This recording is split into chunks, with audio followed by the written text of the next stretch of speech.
Ini adalah kejohanan yang ditunggu oleh orang ramai. Daniel Dubois menentang Hans Niemann. Siapa yang kalah, dia kena pakai lie detector. Mari kita tengok antara game menarik di kejohanan kat sini. Baik, Dubois main putih menentang hitam yang dimainkan oleh Hans Niemann. Baik, Dubois mulakan dengan pawn ke D4. Kita ada knight ke F6, C4, E6, knight F3 dan seterusnya. D5 kat sini kita ada opening Queen's Gambit. Cuma selepas ini, Dubois mainkan pawn ke G3, membuat opening Catalan kat sini.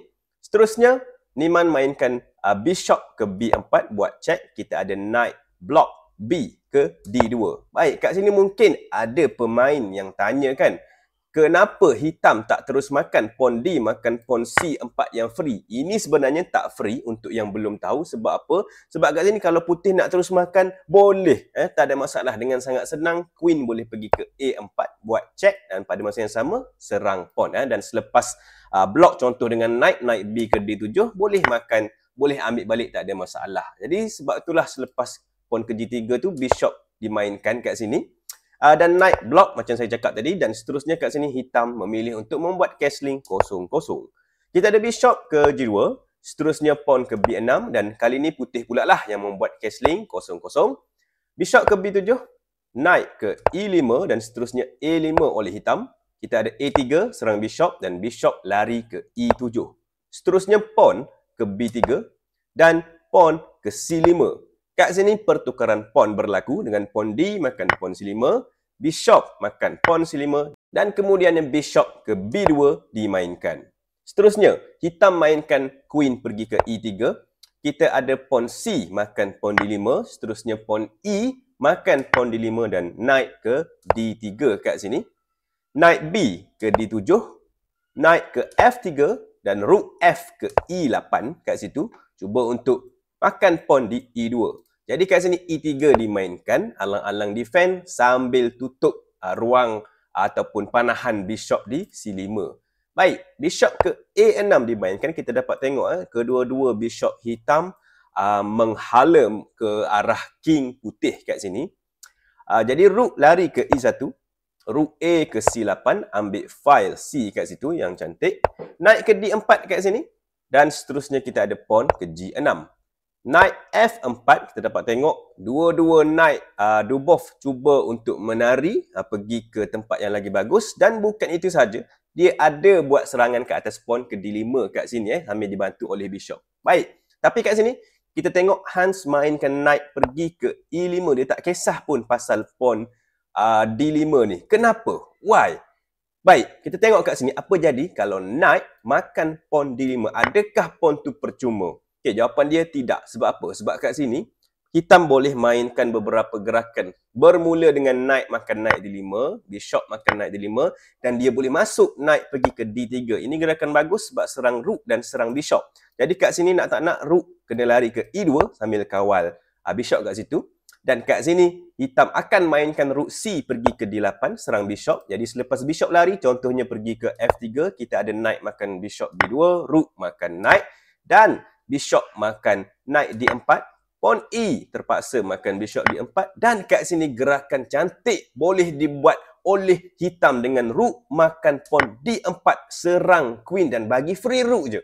Kenapa? Sebab kat sini kalau queen makan rook, memang ini blunder besar sebab queen boleh masuk terus ke E1, check, dan pada masa yang sama serang rook. Kalau rook makan queen E1, memang rook makan rook E1, check, paksa king ke G2 dan kita ada bishop masuk piau masuk ke F1, check, terpaksa king turun balik dan selepas bishop H3 terus checkmate yang cantik kat sini.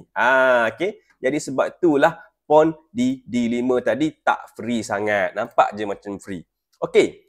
Dubois nampak, of course, dia mainkan pawn pergi ke B4, serang bishop. Dan kat sini hitam pun kena berhati-hati. Tak boleh nak makan pawn ni walaupun nampak free. Ada dua serangan kat situ kan. Sebab apa? Sebab kalau pawn A makan pawn B4, selepas pawn A makan pawn B4 balik, kita dapat tengok ada dua serangan yang dibuka kat situ. Dan kalau hitam cuba larilah, contoh bishop makan knight cuba lari macam ni, tak boleh juga sebab bishop tu akan dimakan menggunakan pawn dan masih ada dua serangan kat situ yang tak boleh defend lah. Salah satu tu akan mati. Okey, sebab tu selepas B4 bishop lari ke D6 dimainkan. Dan kat sini barulah Dubov memilih untuk makan pawn D5 tu dengan menggunakan bishop. Baik, kita ada rook E pergi ke D8 dan seterusnya B5 serang bishop. Bishop lari ke B7 dan kita ada bishop makan bishop B7. Queen makan bishop B7 dan seterusnya naik ke C6. Satu tempat yang sangat cantik knight outpost kita panggil kat situ. Seterusnya rook ke D7 lari, naik ke D5, knight makan knight, queen makan knight D5 dan seterusnya bishop ke B8 kat sini serang queen.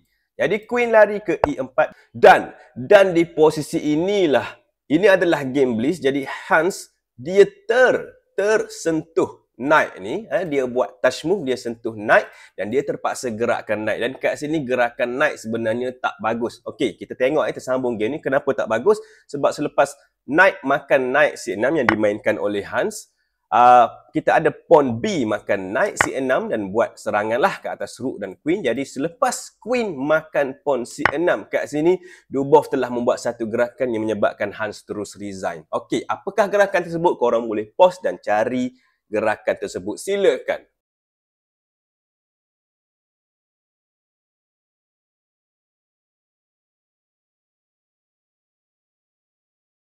Untuk yang tak tahu, ini adalah satu kejohanan antara Hans dan juga Dubov sahaja yang dibuat di Rusia, dan Dubov telah memenangi kejohanan ni dengan kelebihan setengah mata sahaja menentang Hans. Dan yang menariknya, sesiapa yang kalah kejohanan ni dia akan terpaksa dikenakan lie detector untuk tengok menipu ataupun tidak, dan kita akan tengok nantilah apakah soalan Dubov yang akan ditanya kepada Hans. Okey, baik, apakah jawapannya kat sini? Yes, sudah tentunya rook A pergi ke C1 serang queen macam ni. Ini adalah gerakan yang paling bagus, terbaik. Baik, kenapa? Kita tengok kat sini. Kalau queen makan queen yang free ni sambil lari, ini akan menyebabkan berlaku checkmate dengan rook makan rook C8 check. Dan selepas tak ada apa-apa yang boleh di block kat sini lah. Rook block makan, queen block makan, dan kita ada checkmate kat sini lah. Okay, ini sangat jelas. Alright, macam mana pula gerakan lain? Kalau queen lari ke belakang ke B7,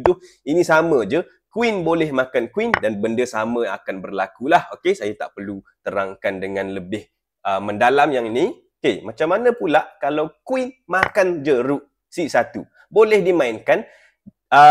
Putih akan sambung dengan rook makan queen, sudah semestinya. Rook makan rook balik dan kita ada bishop makan rook. Dan kat sini walaupun korang nampak rook boleh masuk ke D1 kan, buat fork kat sini. Dan selepas king lari, rook boleh makan bishop.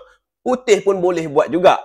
Queen masuk ke E8 check, king lari makan juga sama, dan memang kat sini putih menang lah. Sebab tu selepas rook A1, terus Hans resign dan menyerah kalah.